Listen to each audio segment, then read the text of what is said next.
Hello aspirants, welcome to Ekam Academy. Myself, Rasul, Faculty of History. Today, we are going to discuss UPSC Prelims 2026 as far as history is concerned. Everyone is telling what we call the question paper, the nature of the question paper, it's too lengthy because when you go through question paper, you yourself get to know too lengthy, and the nature of questions, it's extremely deeper when it comes to few subjects, right? Now, as far as history is concerned, UPSC General Studies Prelims 2026 history is concerned, when we analyze the questions from history, we have got this year around 20 questions. Some claim that 19 questions, but I would say around 20 questions. These 20 questions we are going to discuss. So when it comes to the nature of questions, these questions, especially history questions, difficult in nature, lengthy in character. As usual, the aspirants who have been preparing for competitive exams, especially UPSC civil services, you're quite aware of the nature of the questions. UPSC deliberately involves in what we call say consumption of time. So once again, the same pattern followed by UPSC. When it comes to the other new pro forma we found in this year, UPSC 2026 prelims, a little bit deeper questions, especially ancient, from ancient we found, right? Next, we generally discuss in classes how the static information to be studied. You have to learn static concepts from current affairs based, which I'll be going to speak in subsequent what we call the questions, because out of 20 questions, I would say 8 questions have picked it up from current affairs based. So be good at, and those who are giving, those who are going to give prelims 2027, be good at, say club your preparation static with current affairs. Now, with this background, let us understand what are the which textbook we are going to discuss. That is D series. D series.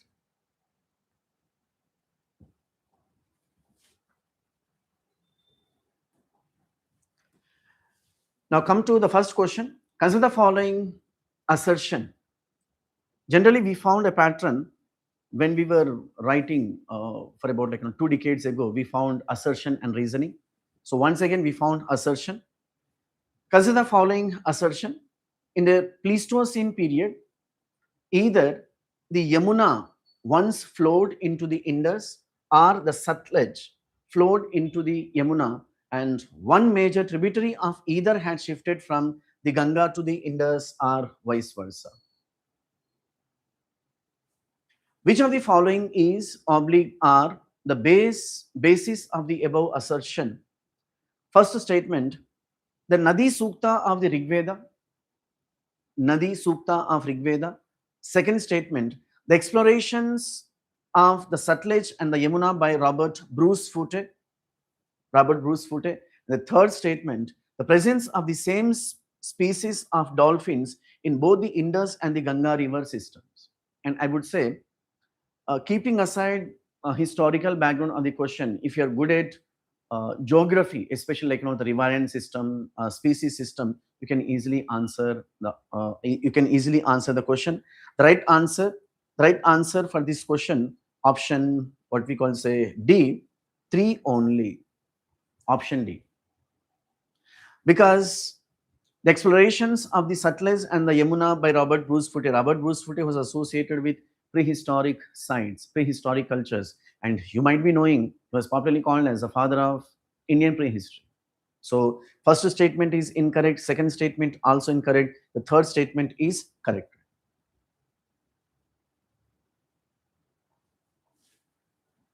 Second question, I repeat, we were discussing D series. Second question, what does an empty seat represent in early Buddhist iconography? Option A, the meditation of the Buddha. Option B, the Buddha's first sermon. Option C, the Buddha's Mahaparinirvana. And option D, the Buddha's Mahabhinishkramana. You might be knowing In Buddhism, we found two major sects, Hinayana Buddhism and Mahayana Buddhism. Hinayana Buddhism, where Buddha was considered as philosopher.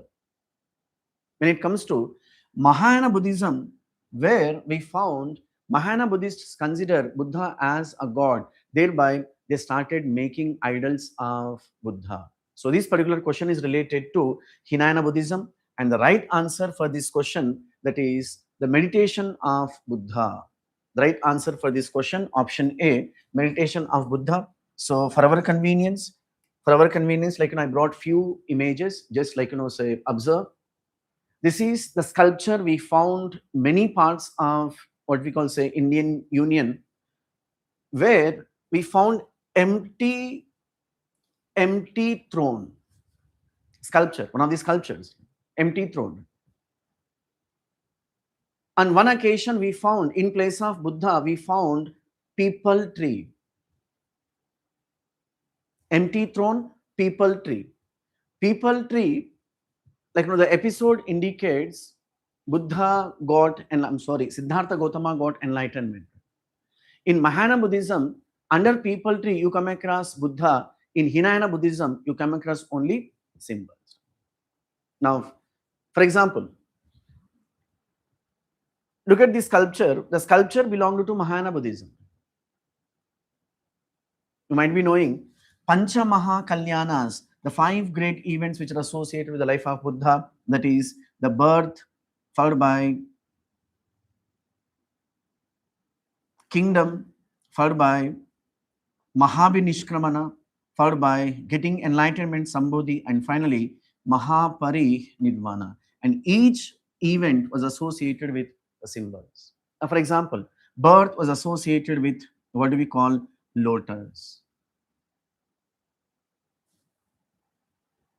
His kingdom, Kapila Vastu, associated with what we call say the element. The third one associated with a hearts. The fourth one associated with say people tree, and the fifth and the last one, that is stupa. Pancha Maha Kalyanas we call it. So what I'm trying to tell you, in Hinayana Buddhism, Buddha was in Hinayana Buddhism, where we found symbols, Hinayana Buddhists worship symbols. When it comes to in Mahayana Buddhism, they worship Buddha as a god. The third question, in fact, it's a direct question, I would say. The second question is direct question. The third question, which of the following pairs of ancient and modern names of rivers? Once again, it's a static question, it's a direct question. You need not what we call say invest time. If you're good at tabular form, on one hand, Vedic names are ancient names, on the other hand, modern names, you can easily answer the question. So, Vitasa, Chenab, incorrect. Asikin, Jilam, incorrect. Parushini, Ravi, correct.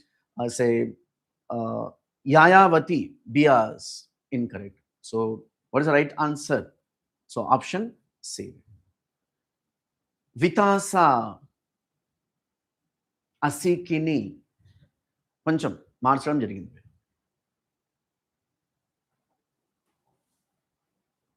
Fourth one, which of the following statements on the Amaravati stupa and its relief sculpture is oblique or correct? You might be knowing in post-Mauryan age, we generally discuss the topic called post-Mauryan art,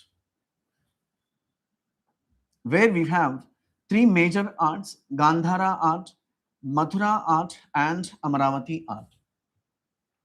Gandhara school of art, Mathura school of art, and Amaravati school of art, we call it. Now, the question is related to Amaravati school of art. In fact, one of the famous areas from art and culture, right? Now, come to the first statement. It was located in the lower Krishna Valley. Direct factual information. Second statement, in India, it was next only to the Sanchi Stupa in size, which is incorrect. Which is incorrect.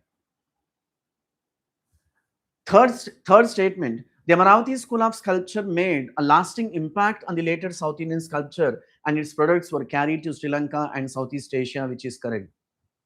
There is a reason scholars branded Amaravati school as a living art, they call it. Amaravati school as living art. In Telugu, we call it Sajiva Kala, living art. Why didn't we call the same Gandhara Mathura as living art? Why only an Amaravati? Because whatever the traditions the Amaravati sculptors started, the same traditions further copied by Hindu sculptors, especially Pallavan sculptors, Guptan sculptors. And the same Pallavan and Guptan sculptors, or Pallavan rulers and Guptan rulers, they were responsible for propagation of Hindu culture, including art forms, including architecture, to Southeast Asian kingdoms. What do we call today? Cambodia, Vietnam, Laos, Indonesia, whatever the respective countries which are located in Southeast Asian region. In this context, Amaravati School of Art be called as living art. Then how about why second statement is incorrect? According to Huyan San, there are 4 major Buddhist stupas. According to Huyan San, the gentleman, the Chinese Buddhist traveler who came to India in post-Guptan age. So he says there are 4 major Buddhist stupas which were built by Mauryan Ashok. The largest and biggest stupa happened to be Amaravati. When it comes to in size, second largest we found at a place called Shalihundam, which comes in what we call Srikakulam district of Andhra Pradesh, followed by Ghantasala and others. When it comes to Sanchi, I would say 8th largest stupa in Indian Union, right? So the right answer for this question, 1 and 3. 1 and 3 correct. Fifth question, which of the following pairs of the king and his dynasty in early historical Tamilikam, otherwise called as Sangam kingdoms, is oblique are not correctly matched? The question is not correctly matched. Very direct question. Sengutavan, Chera, yes, Sengutavan or Cheran, Sengutavan, both are same. He was also called as Red Cheran, otherwise called as Good Cheran, one of the famous rulers from Chera dynasty. Udayan Jerial, Chola dynasty, incorrect. Nedunjelian, one of the famous rulers from Pandyan dynasty. In post-Mauryan age, South India was ruled by 3 famous dynasties, Cholas of North Tamil Nadu, Pandyas of South Tamil Nadu, and Cheras of Malabar coast, otherwise called as Kerala, right? So, Sengutavan, Chera ruler correct, Udayan Jelial, why Chola ruler incorrect? Annapuru, Udayan Jelial, one of the famous rulers of Chera dynasty, not Chola dynasty. And from Chola dynasty, we have a ruler that is Kari Kala Cholan, we call it. So second pair is incorrect. So obviously the right answer is option B, 2 only. I would say the nature of the question, direct, a little bit confused. Sixth question, which of the following factors contributed to the formation of the forward bloc party by Subhash Chandra Bose in 1939? In fact, this time we found, I would say, very less questions from modern history. We found major questions from ancient and art and culture. From ancient art and culture, we found current-based questions, rather static questions, right? Very few questions, I would say 2 questions we found from modern history, and one of the famous questions, one of the famous personalities, that is like Subhash Chandra Bose. We generally discuss in classes, it was in 1919, on one hand Gandhiji, on the other hand Subhash Chandra Bose, both have entered Congress party, and right from 1919, so we found differences between Subhash Chandra Bose and Gandhiji. One of the major reasons why Subhash Chandra Bose left Congress party and established a political party called Forward Bloc Party, and the same Subhash Chandra Bose tilted, say, in armed struggle, believing in armed struggle, through which, he determined to liberate Hindustan. One of the major reasons, which is Gandhiji and his team under, right? So first statement, Bose failed to win the confidence of Mahatma Gandhi, which is correct. No doubt, be it Subhash Chandra Bose and Mahatma Gandhi both believed in non-violence at the beginning, and gradually Subhash Chandra Bose Because of Second World War, he started tilting towards violence, that is armed struggle. First statement is correct. Second statement, the Congress left was disunited and failed to support Bose. Within Congress party, we found a group of leaders who started tilting towards left. వాళ్ళని మనం ఏమంటామంటే Congress Socialist Party we call them, that is CSP, Congress Socialist Party. Even like no Nehru also belong to this category, Congress Socialist Party, CSP అంటాం. The third one, the communists did not support Bose in his endeavors. The communists did not support Bose in his endeavors. And the fourth one, the supporters of M.N. Roy and socialist leaders like Jayaprakash Narayan preferred Congress unity to supporting Bose. I would say first statement is correct, second statement is also correct, and third statement is incorrect, fourth statement is correct. The right answer is option B, 1, 2 and 4. The communists did not support Bose in his endeavors. Annappudu, it's an incorrect. So reason being, the same communists, like they tilted towards Russia, we call it. Seventh question. Consider the following statements regarding the British policy in Awadh immediately after its annexation in 1856, one of the famous topics of British conquest of India.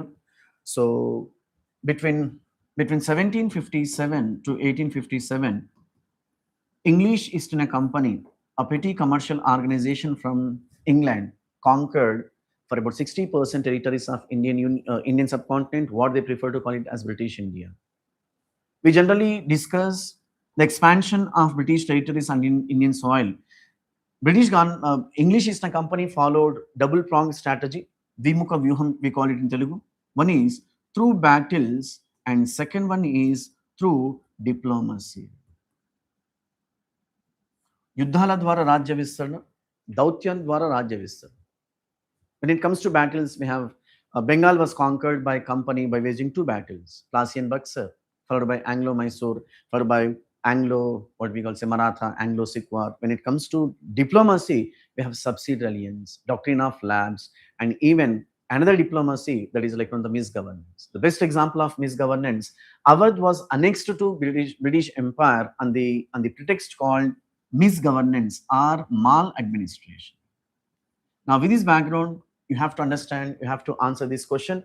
I repeat the question. Consider the following statements regarding the British policy in Awadh immediately after its annexation in 1856. First statement, the talukdars were dispossessed of their estates but allowed to retain their arms and forts. Koncham common sense use chesinattlaithe, the first statement has got contradictory elements. The talukdars were dispossessed of their estates. The company took all their estates, and talukdars became what we call landless, but allowed to retain their arms and forts. So contradiction. So obviously, first statement is incorrect. Now come to second statement. A summary revenue settlement was made in 1856, assuming that the talukdars were outsiders. This is opt to say. When talukdars accepted they were outsiders, now the same talukdars were given a little bit rights in collection of taxes. Second statement is correct. Third statement, the British believed in taking revenue directly from the peasants by removing the talukdars. The British believed in taking revenue directly from the peasants by removing talukdars. So the right answer for this question, option A, 2 and 3 only. First statement is incorrect. Second and third statements are correct. Eighth question. The question is related to constitutional reforms. We generally discuss as part of foundation course. You have to be good at least a half a dozen constitutional reforms. 1909, Morley-Minto reforms, 1919, Montague-Chelmsford reforms, 1935, Government of India Act, 1947, Indian Independence Act and all, right? Now, the question is related to 1919 Montague-Chelmsford reforms. So, consider the following assertion. The genesis of political alliances based on community lay in the very nature of the Montague-Chelmsford reforms of 1919. Which of the following statements support or supports the above assertion? First statement, reforms retained. First statement, reforms retained and extended the principle of separate electorates, which is true. We generally refer, you have to be good at provisions of the respective acts, including 1773 regulating, 1784 Pitt's India, 1813 Charter, 1833 Charter, 1858 Charter, otherwise called as Act of Good Governance, and 1909, 1919, 35 and 47. You have to be good at each and every provision. Because we found previous pattern, just like, picking up the provisions and dumping into the paper. Once again, we found. First statement is correct. Second statement, separate electorates were supposed to counter Indian nationalism, which was growing stronger, which is true. A little bit common sense to be used. What do we call? A second statement, మనం ఏమంటామంటే policy of divide and rule. విభజించు, పాలించు. By giving separate electorates to the Muslims in 1909, the British government successfully alienated Muslims not to participate in Indian national movement. And the same British government started extending separate electorates to other communities, including Dalits in the year 1932. So against these separate electorates, Congress party in general, in particular Gandhiji, observed fast start. That is another story. So second statement is correct. By using common sense, we can easily answer. The third one, deprived classes rallied around the favored inherent in separate electorates. Once again, the third statement is also correct. Right answer for this question, option D, 1, 2 and 3. Ninth one, Pandit Mallikarjun Mansoor, the famous classical singer from Karnataka. Pandit Mallikarjun Mansoor, the famous classical singer from Karnataka, represented option D, Jaipur Atrauli Gharana. As I was telling, conceptual clarity, static information and current. So this is current affairs based question. మనకు రీసెంట్గా Padmashri awards ఇవ్వడం జరిగింది. ఆ పద్మశ్రీ అవార్డ్స్లో ఈయన పేరు రావడం జరిగింది, పండిట్ మల్లికార్జున్ మన్సూర్ అంటారు. 10th question, in which one of the following texts does the term kshetra patni,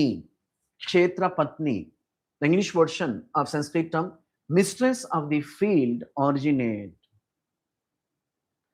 Rigveda, Atharva Veda, Ashtadhyayi and Arthashastra. It's an factual information we generally discuss as part of foundation classes, that is Atharva Veda. What does the term Kshetra Patni or mistress of the land or mistress of the field indicates? Annappudu agricultural activities, early agricultural activities. For example, we have Shruti literature and Smriti literature. In Shruti literature, we have 4 Vedas, 7 Brahmanas, 7 Aranyakas, and 108 Upanishads. When it comes to Smriti literature, we have same, that is like, say, we have Vedangas, Upavedas, Puranas, and Itihasas. Now, one of the Vedas happen to be Atharva Veda. We generally consider Atharva Veda, it comes under later Vedic period, that is like 1000 BC to 600 BC, and where we found the economic pattern happened to be agrarian economy. When it comes to early Vedic period, we found early Vedic period lo manaku pastoral economy. So Kshetra Patni relates or indicates agricultural activities or agrarian economy, which we found in Atharva Veda. 11th question. Which of the following Carnatic music ragas is similar to Raga Bilawal in Hindustani music? Once again, current affairs based, I would say related to art, I would say related to cinema, and many of you might have watched recent movies. One among them is Dhurandhar and about to come, one of the famous Tamil movies, where we found uh, Bilawal Raga, which corresponds to Dhira Shankara Bharanam. Dhira Shankara Bharanam, as I was telling, static information with current affairs. The question is related to current affairs. Art and culture. 13th question. Consider the following statements. First statement, Pali texts, this is like not a very traditional question you call it. First statement, Pali texts contain the first definite references to coins. For example, Karshapana or Kahapana, Nikha, Kamsa and Kakanika. Second statement, the literary evidence from Pali texts is corroborated by archaeological evidence of PMCs, punch marked coins from many sides, most of them made of silver. Both the statements are correct. మళ్ళీ ఇక్కడితో ఆగలేదు. జనరల్గా మనకు traditional statements అన్నప్పుడు first statement, second statement, option A only one correct, option B only two, option C both the statements, option D neither one not two. Now this time we found another new pattern. ఏంటి new pattern అన్నప్పుడు, the above statements have been associated with which of the following. The above two statements associated with which of the following? Two additional elements రావడం జరిగింది, emergence of urban life, and the second one, transition to money economy. I would say this is conceptual based question. Emergence of urban life. In fact, whenever you talk about what do we call money flowing economy, the moment you talk about money flowing economy, you come across urbanization, urban centers. First element is correct, emergence of urban life. The second one, transition to money economy. Transition from where to where? From barter to money economy. So what I'm trying to tell you, both the statements are correct. Option C, both the statements are correct. 14th question, which of the following temples have a Nagara style shikhara? It's a direct question related to architecture, especially art and culture. Melagitti Shivalaya, Badami, Bagalkot district of Karnataka. Husimalli Gudi temple, Aihole, once again Bagalkot district of Karnataka. And Dashavatara temple, Diyoghad, UP, Uttar Pradesh. And when it comes to Virupaksha temple, Patadakal, once again Bagalkot district of Karnataka. Some sort of odd one, you call it. Before that, you're quite aware of temple architecture. We found 3 distinctive temple styles. That is Nagara style,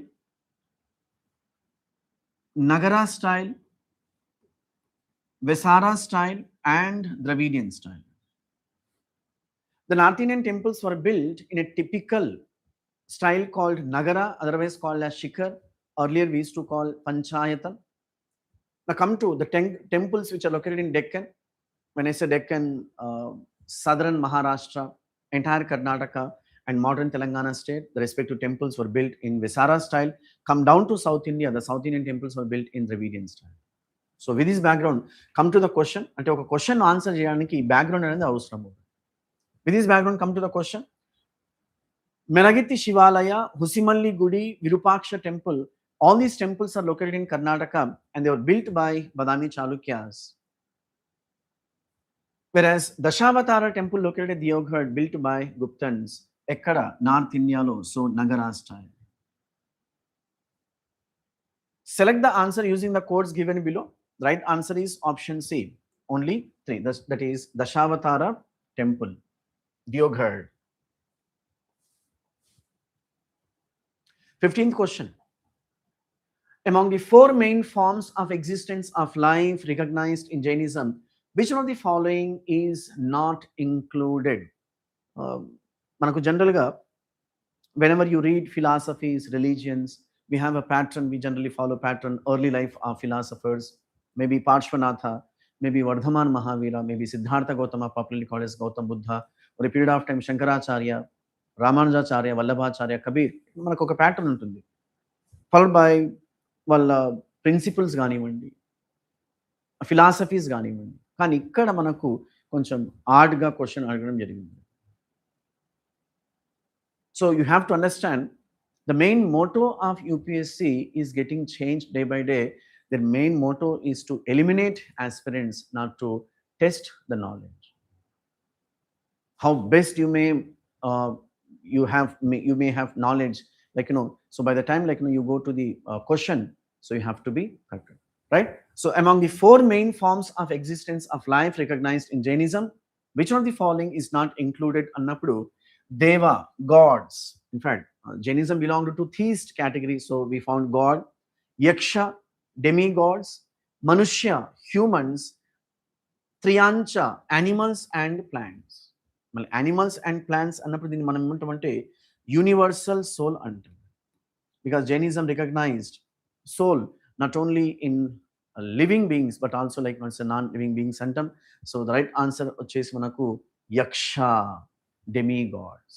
generally we found yaksha, demigods, semi-gods, mythological figurines, we call it in Hinduism. We found n number of what we call, say, the sculptures of Yaksha throughout North India, we call it. 16th question. The Halisalya painting in the Bagh Caves represents a joyous folk dance, Buddha in a meditative pose, option B. Option C, the depiction of Shiva and Parvati on Kailasha, and option D, Samudra Manthan, that is churning of the ocean, one of the famous mythological episodes. అంటే సముద్ర మంథనము అంటే అమృతం కోసం సముద్రాన్ని చిల్లికారు అని మనకు చాలా famous story ఉంది, right? మీరు అబ్జర్వ్ చేసినట్లయితే వన్ ఆఫ్ ది మనకు సెప్టెంబర్లో ఈ ఫోక్ డ్యాన్స్ న్యూస్ పేపర్లో రావడం జరిగింది, హిందూ న్యూస్ పేపర్లో. ఒకసారి క్రాస్ చెక్ చేసుకోవాలి. రైట్ ఆన్సర్ వచ్చేసి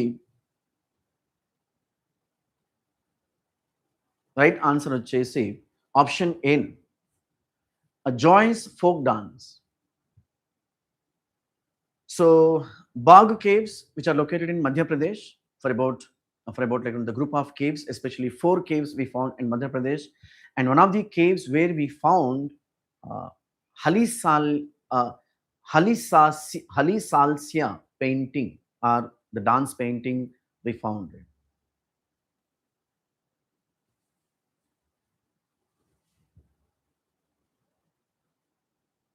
In fact, art, it's a kind of expression of joy, expression of sorrow. And scholars opine that art represents your socio-economic and cultural institutions, which is true. 17th question. Consider the following statements relating to the use of the palace value system, or decimal palace value system, we call it. The first statement, a little bit deeper, related to numismatics and related to what we call, say, epigraphical sources, the question asked. The first statement, the earliest epigraphic use of the palace decimal value system in India is found in the Manakani plates from Gujarat. First statement. Second statement, in the 9th century, the place values became general in inscriptions all over India. And the third statement, the place values have been found in Sanskrit inscriptions in Southeast Asia as early as the 7th century AD. I would say option C, option D. All these statements are correct. At the beginning, we found sporadic inscriptions, especially in, say, Western India, and we also found in Eastern India. Gradually, the expansion of decimal value system, and the same decimal value system also propagated by Guptan rulers and even like the Rajput rulers to Southeast Asian kingdoms. 18th question. Consider the following statements about archaeological findings in Harappan towns. One of the famous areas for prelims and mains exam, Indus Valley civilization can also be called as Harappan civilization. So this time also we found a question from Indus Valley civilization. First statement, there is wide occurrence of spindle whorls, and I would say the question is related to economic institutions and even socio-economic institutions, but this particular question comes under conceptual based question, right? First statement, there is wide occurrence of spindle whorls in the houses but absence of spinning wheels. Two contradictory statements. Second statement, weights and measurement scales complete with graduations have been discovered. The third statement, there are houses built in large part with baked bricks around relatively spacious courtyards with their own wells, bathing platforms, and large rooms. Once again, besides traditional statements, we also found a new element. మనం ఇందాక కూడా refer చేశాం అలాంటి question. Which of the following inferences can be drawn from the above statements? The first inference, statement 1, suggests that spinning was a laborious activity done at home. Chala general ga common sense to మనం use చేసినట్లయితే, which is true. Spinning was a laborious activity done at home, domestic activity. First statement is correct. Second statement, statement 2 suggests the extent of the scientific knowledge that the Harappans possessed. Obviously, like weights and measures as one of the scientific measures you call it, or scientific methods you call it. The third statement, statement 3 suggests that the emergence of common property system. Third statement, there are houses built in large part with baked bricks around relatively spacious courtyards with their own wells, bathing platforms, and large rooms. It does not mean it should be considered as common property system. For example, like we have royal palaces and we have big villas. You can't claim big villas or royal palaces are like the common property system. So you can easily eliminate the third one than what we left unapproved. So 1 and 2, first state of option A is right answer. 1 and 2, third statement is incorrect. 19th question, which are the following statements about the Ekam movement and Bardoli Satyagraha is correct? Bardoli Satyagraha, one of the famous areas for prelims and mains exam. Now this time we also found Ekam movement. Ekam movement, what do we call, associated with United Provinces, Awadh. When it comes to Bardoli, Ekam movement, Awadh, Bardoli, Gujarat, Saurashtra. Very direct question, I would say. Option A, the Ekam movement was throughout supported and organized by the Congress, while Bardoli Satyagraha was initially independent of Congress influence and was only in the last stages supported by the Congress, which is incorrect. Bardoli Satyagraha 1928, it was started and it was popularized by Sardar Vallabhbhai Patel, one of the famous Congress leaders. So first statement is incorrect. Second statement, the Ekam movement was provided leadership by the Talukdars of Awadh, whereas the Bardoli Satyagraha was a movement of the landless laborers. Once again, incorrect. Option C. The Bardoli Satyagraha was a campaign against the enhancement of land revenue, while the Eka movement was a protest against excessive extraction of rents. And the fourth one, option D, the Eka movement was located in the Varanasi and the Mirzapur district of the present day UP, while the Bardoli Satyagraha took place in Saurashtra. Compared with option D, the most suitable option happened to be option C.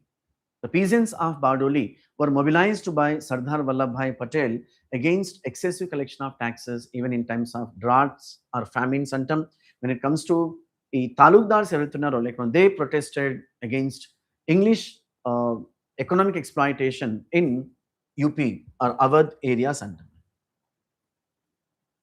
20th question. Consider the following statements about the Rigvedic period. The question is related to Rigvedic period or Vedic civilization. In Vedic civilization, we found two branches, that is early Vedic period and later Vedic period. Early Vedic period, 1500 BC to 1000 BC. When it comes to later Vedic period, 1000 BC to 600 BC. Now the question is related to 1500 BC to 1000 BC. A little bit deeper and same like say ante ilanti kotta format questions, like we found 4 questions out of 20 questions, right? Now come to first statement. Irrigation from wells allowed agriculture to expand away from floodplains and strips on river margins into the present Punjab and Haryana plains, having underground water levels reasonably close to the surface. Second statement.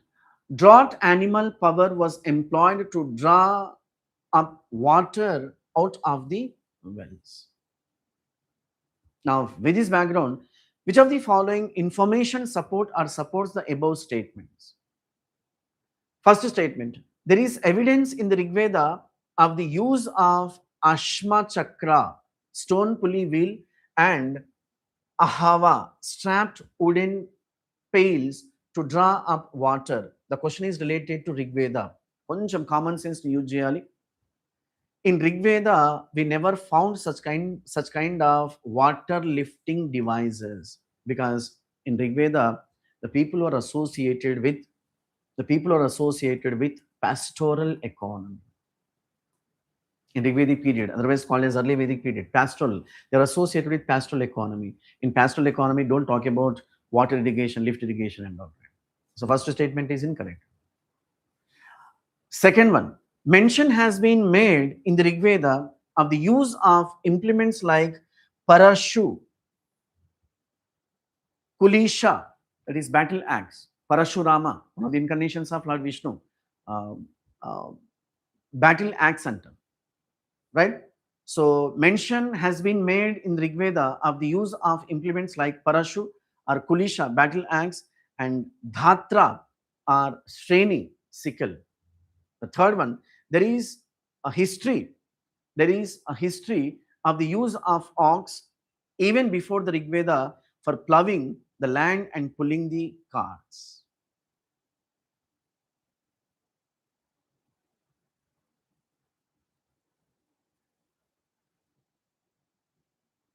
The right answer for this question, according to given what we call say statements, even like second and third statements are correct, but there is no option called second and third, thereby the only one option 3.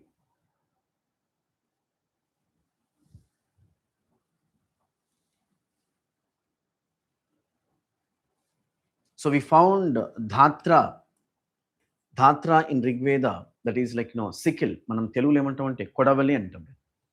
2 and 3 be correct. Mali 2 and 3 ledu kabatti you can go for only 3. And 27th, the last and 27th question or 20th question according to us, which of the following statements regarding the Maidams of the Thai Ahom kingdom recently inscribed as a UNESCO World Heritage Site are correct. They served as army fortresses. It's a direct question. We generally discuss be good at UNESCO listed sites.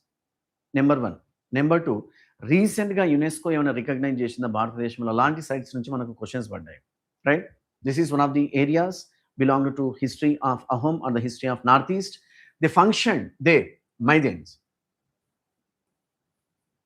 They functioned as recreation centers for royals and nobles.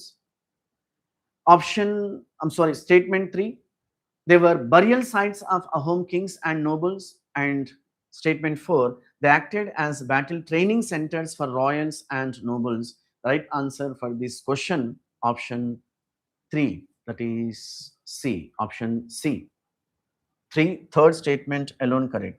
In fact, few might have very good at, like, say one famous topic which we generally discuss as part of ancient Indian history, prehistoric cultures. Manaku ee prehistoric cultures lo bhaganga, so these are the mediums.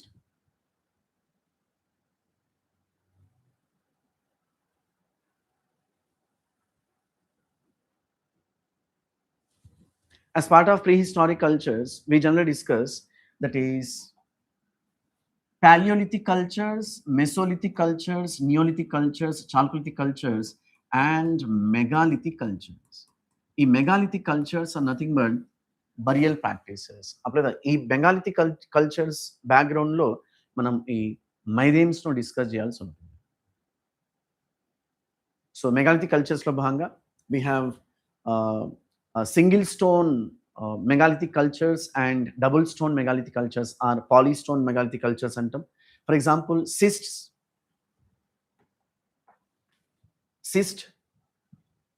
one type of burial practice, a burial practice where a stone casket was placed in the ground and surrounded by a large stones on the surface. The dead body would be placed around the dead body. Whatever the articles the dead body might have used, the respective articles would be placed and that would be buried. So what does it indicates annappudu? The life after the death, the belief, the life after the death of the people under, right? And we have the another pattern of megalithic burial practices. So what do we call them annappudu?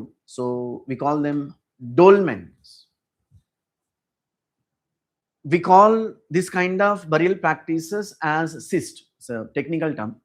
We call this kind of burial practices as dolmens. The dead body would be placed, like, so we found some sort of structure.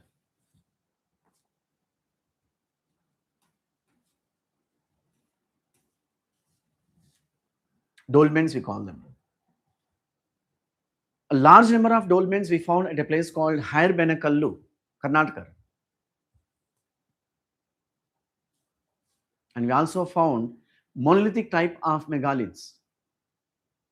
The technical term వచ్చేసి మనకు menhirs అంటాం. Some sort of, like, say upright stone pillars erected at burial sites to mark the place of the dead. Some sort of mark. So this is our ancestors' burial grounds or burial places kind of.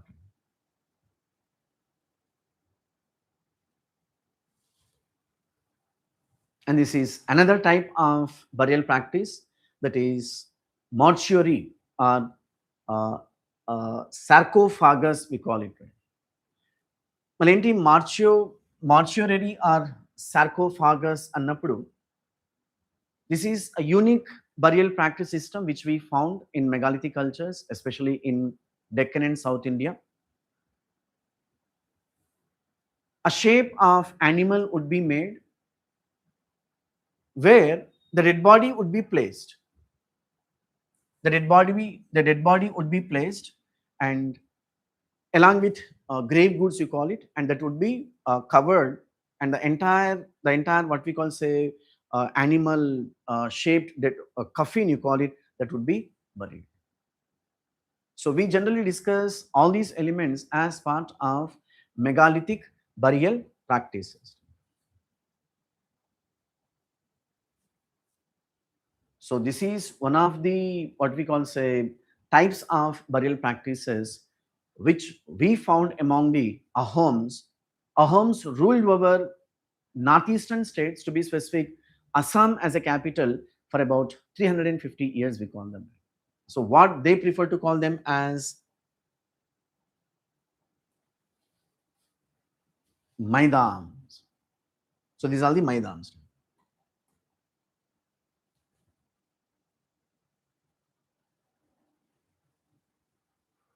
Right. So it's all about what do we call for about 20 questions from history. Thank you.